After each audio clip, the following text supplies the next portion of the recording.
Hey, hi everybody. This is Dan Lachendro on the phone, and he's actually being picked up here on this phone, if you can see this thing. See? And he's over here. Actually, he's not really here. He's in a little picture here.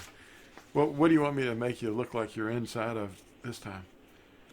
Well, just go ahead and do whatever you want. I mean, use your imaginations. I'm always surprised. Okay.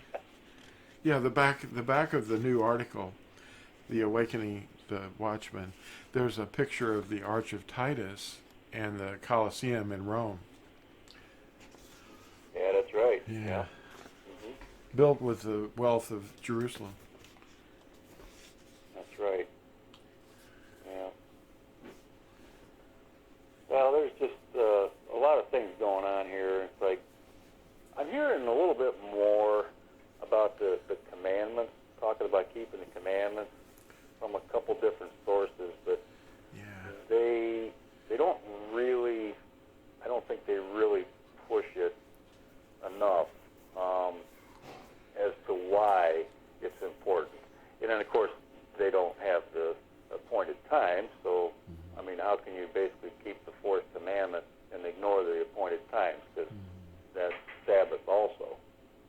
Yeah. So, and then they don't really tell you for sure what keeping Sabbath is really about. It's not about going to a meeting house, you know. It's about staying in your place and resting on that day. Yeah, that's and true. They don't talk about that. So, and it's like they get angry when you bring that up too. I know. Like, hey, you're a legalist. That's something I'd like to discuss with you too. Is I wanted to show him this scarf. This is a scarf a second scarf that Gina sent me. Thank you, Gina. It's very nice. Oh, yeah. Okay. And Yeah. I don't think of it as a stole. It's just something to keep me warm when I wear a vest or a coat. That's right. Wouldn't want to wear a stole. That'd be kind of religious, No. wouldn't it? Yeah. Yeah. That's Hindu, I think. Yeah. I think so. Yeah, I think they shared that with the Catholics, or the Catholics stole it from them. I don't know, something like that. So why do you suppose the pastors are not warning them about the burning of the earth? And do they just say, well, you're going to be okay because you believe something? Is that it? Well, yeah, it might be, but, I think they might be afraid that, the rug is going to get yanked off underneath their feet by their superiors. Yeah. It's all that hierarchical thing, it seems, those different estates that are in power. Uh-huh. What about that that has a lot to do with it. that word legalism? Is that found anywhere in the scriptures? And what's the problem with being a legalist? Well, I can't find the word legalist in scriptures. I've looked all over the place for it. Why do they keep saying it? And all my life I've been hearing it. Yeah, I don't understand what the problem is with being legal, in legal standing with your Creator. I mean, wouldn't that be the thing you want to do? I want to, but not because that's how he changes us. We feel his emotions, we feel his viewpoint, and we see it and understand. And then he guides us into how to live before him and in love. And isn't that what's wrong with the world? Because it's lawless? Is there a connection between being illegal and being lawless? Yeah. I think there is. Yeah, I think there is too. Yeah, the Well, violence. the thing that would surprise most people is to come to the realization that the religion that they're being taught is absolutely nothing like what the Savior performed when he was here. It's not his belief system. No. It's totally different. And, they claim to follow, the teachers claim to be following what, their Creator, Yahuwah, has established as a belief system, but they don't really do it. They look for ways to wiggle out of being obedient. They have an excuse, just like the serpent in the tree. Yeah. Oh, it looks good. And teach your children about Halloween and Christmas and bunny rabbits and tooth fairies. And I don't know. Yeah, how does that prepare them to understand and have a relationship with someone they can't see? Yeah. Like their Heavenly Father. And then training them how there's no creator really, it was just evolved and this stuff just happened. And they train them in schools and teach children lies. The biggest lie that I've ever found, if anybody ever asked me, it would probably be that Yahuwah doesn't exist and that we evolved. I mean, that is so wrong that it's almost laughable. But yet, a lot of people are falling for that, you know. Yeah, they do. Yeah. What would you say would be the biggest lie? Well, I would have to agree. That's probably pretty much the biggest lie right there. That there is no creator. We just evolved. Big Bang, you know.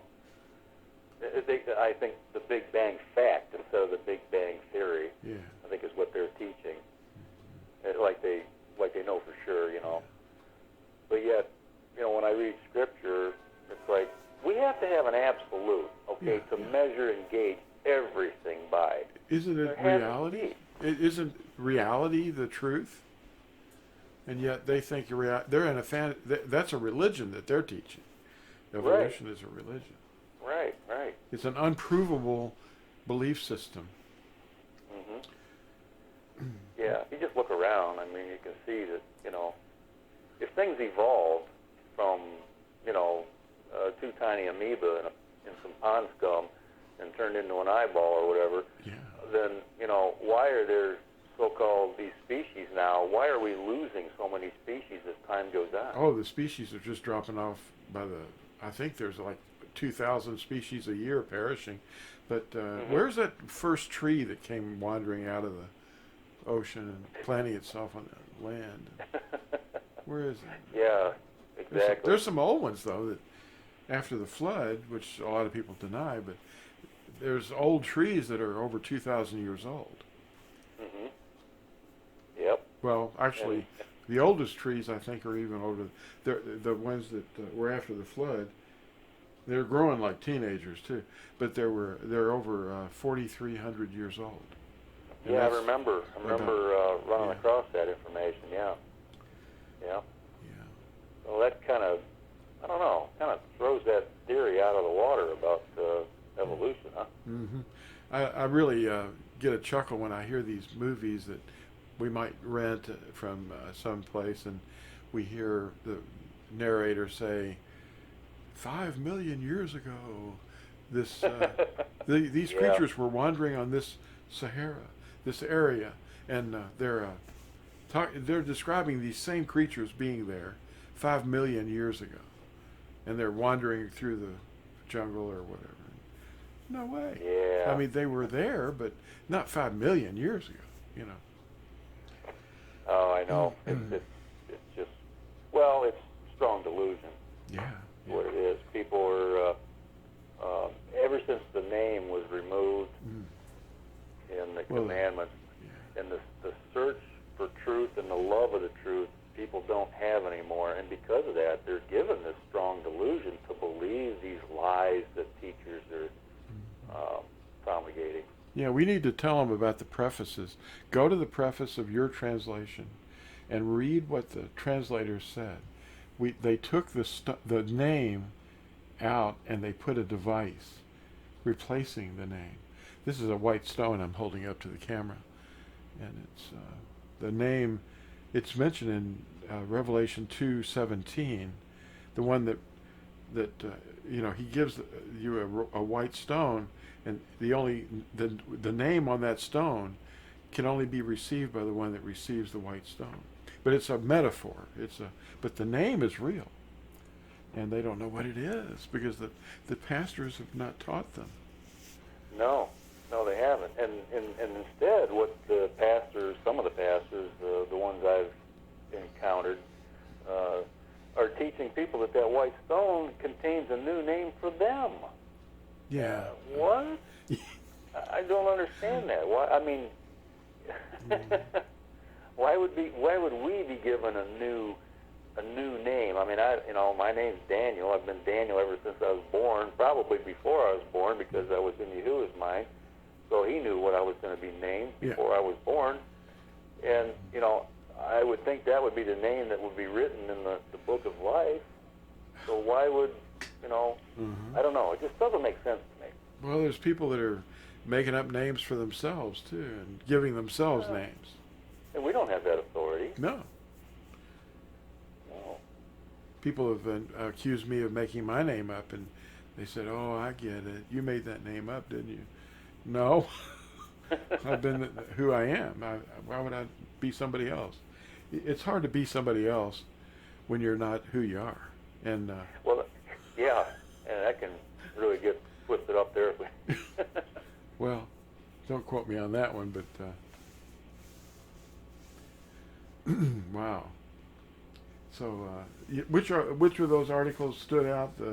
The Awakening the Watchmen. Who are these Watchmen? You think? Yeah. Who are these Watchmen? I think that's one of the names or definitions that's given to the Natsarim. Yirmiyahu 31, verse 6. Mm-hmm. Yeah. And what's interesting too is if a person was to travel over to Israel or Jerusalem, and they were to encounter a Yehudi, and they were to mention to that Yehudi that they were Christians, the Yehudi would say, well, maybe not directly to that person, but amongst themselves, that no, those are the Natsarim. Yes. So they know. They know the word. They know what we are. Yeah. Right. The branches of his teachings, and that word branches is also an interpretation of it. Watchman, Natsar, can mean a branch or a watchtower. Well, and the Christians don't know it, but they were called, the Huguenots.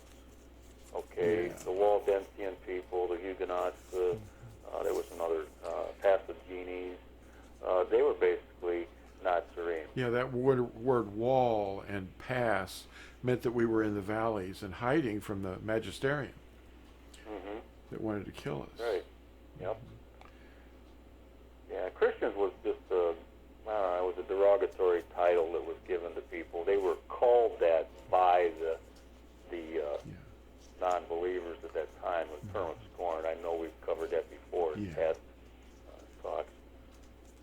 Anything in here that would be worth popping out and reading, if you wouldn't mind reading? Well, yeah, I would read whatever's pertinent here. Yeah. Okay. Let's see here. Well, I think on page, that would be 1, 2, 3, there's something in there that's good. When Yahuwah says latter yom, or latter day, and a witness forever, we need to pay attention. We are the watchmen telling you these things.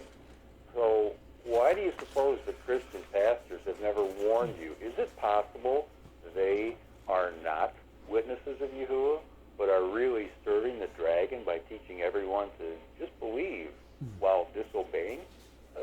It's illogical. I thought that was interesting. You had that in there. It's illogical. Yeah. Why would the adversary the dragon, want us to obey commandments of Yahuwah? I don't get it. Why would that be? It doesn't make sense. They say we're servants of the dragon because we're teaching commandments. Yeah, and yet, if we read correctly in Revelation, it says, the dragon, goes after, the remnant of her seed, all right, those who keep the commands, and have the testimony of Yahusha. So why would he go after ones that are keeping the commandments if he was enforcing to keep the commandments? Doesn't make sense. It's, How much sense does it make to bow down to a gold sun-shaped object with a piece of bread inside of it? About as much as waving a dead chicken over your head. Yeah, or a dead chicken. I know that's what some people have been doing, but they think the animal's blood is offering to cover their sin. But that is the old covenant. But how about holy water? Oh, that's going to help a lot. That's yeah. not working. There's a fish hat on this one dude. That's what dag means, fish. Well, yeah, it's Hindu stuff is what it is, but it was absorbed. And Well, a little more on what you have in this article here. We have to remember, Watchmen don't incriminate anyone. No. We guide you to guard the commandments and learn to do the things that please Yahusha. we can make fun of what they do, though. Well, right. I mean, it is fun to watch them and Yeah. explain it. I mean, it's not fun. It's beyond humor. Actually, it's nonsense. Yeah, it's the actions that we see them doing that are That's it. We're not calling them fools, but what they do is No. folly. right. It's Right. folly. Yeah. That's right. Somebody made it up. Yeah.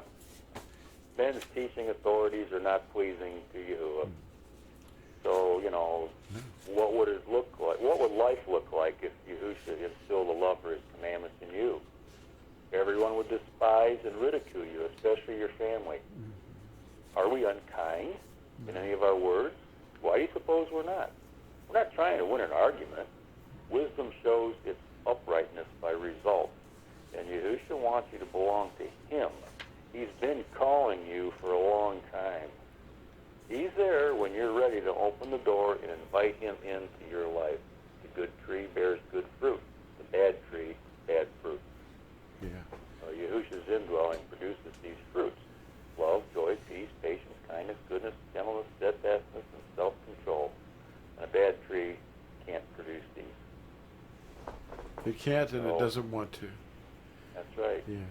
Right. All right. Well, I think we've got about 17 minutes so far. So if we wrap it up with something to take away, we keep saying the same things over and over, but we can't make things up. We have to just keep saying what he said and hope somebody hears it, maybe because they can't hear all of the videos and read all the books and articles. Or what would you say? Well, it's kind of like the same thing as countering what a lie does to people. If a lie is spoken often enough and people hear it enough, they'll believe it as truth. So if we actually speak the truth often enough and people hear it enough, well, just maybe they'll believe the truth.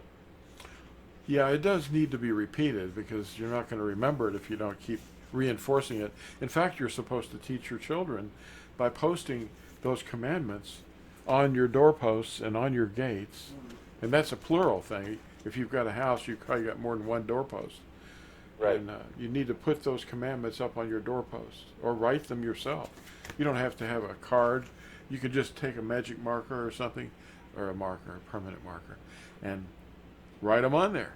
That's what he said to do. What's wrong with that? Doing his word, living by every word, feeding your sheep. That's right. Instead of fleecing the sheep, you need to instruct them in his word. He's not talking about literal food there. He's talking about, and when Paul went to, writing letters to the cities before he passed through, he said, I need some help. Lay aside on the first day of every week some food. And they don't know he's talking about food. He's talking about Right. a gift. But the people in Jerusalem were starving. And taking them, a big bunch of money, that's not going to help them. No. Yeah, it was food. Right. And it wasn't to be done every single first day of the week, like the pastors are teaching people. But That's right. that's not Yahusha. That's not his way. No. But that's robbing the people. We're supposed to be teaching his commandments and abiding by his commandments, living in his word. And I don't know why people don't just do that. And then people will trust each other. You can't. That's why the world's lawless. Even countries are attacking each other because the family units are falling apart. All these results are the result of lawlessness. That's right. Yep. The evidence is everywhere. Yeah, it's everywhere. Yeah. It's right outside your door, and it's on the national stage as well. And the media is just one giant circus what's going wrong with this person, and it's all gossip and tearing people apart. Yeah. Yeah. I have just one thing, if I could add really quick here, if we have enough time. Yeah, we will. It's just a just a statement here. The Torah of Yahuwah Elohim is not fragile, weak, feeble, or even insignificant as Hashatan and his many false prophets proclaim from their apostate pulpits. It was etched in stone to declare its permanence, because the Creator, Yahuwah, that penned it is also permanent, eternal, everlasting, and never-ending. That's about it. And you know, look for the ark. That everybody's saying, "Where's the ark? Where's the ark?" Well, he has it. Yeah. It's in Revelation 11, the secret of where the ark is, and it's just a box. But what's inside that box is what you just described, and he's not going to lose his covenant. He has it. Read Revelation 11. It tells you exactly where the ark is. That's right. Yeah. Yep. He has it. He took it. He's got it. We're going to be seeing it too at the marriage supper of the Lamb. That's right. How do we know? How do we know? Because he's in us. He's telling us. We know these things because he's in us. Why would he be in us and we're lost? We wouldn't be lost. We would be lost if we didn't know these things, though. That's right. But we know him. It's not what we're doing, it's what he's doing through us. So we're here as watchmen to wake people up, and when we get awakening is one thing. What's the next step, though? Activating. Right. That's when we have him, we are awake, and then he's going to do some things. And we have to be awakened first. Mm-hmm. There's going to be an activation at some point, and it's going to be rough. Oh, yeah. Well, and, you know, we have to remember that, you know, we're the servants of the one that we obey. Right. So let's make sure we're obeying the right one. Yeah. Because we want to be, you know, we want to hear those words in the end when Yahusha says, "Well done, good and faithful servant." Exactly. All right. Well, thanks, Dan, and thanks for everybody that's watching and subscribing and hitting that little bell so you can get the notification on your email that there's a new video. All right. Thanks for watching, guys. Bye.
Hello. If you happen to be watching this on YouTube up there in the International Space Station, you can download these tracks that you're hearing about from www.torazone.net. I'll put the link in the description of this video. Thanks for watching from up there, and we'll talk to you later.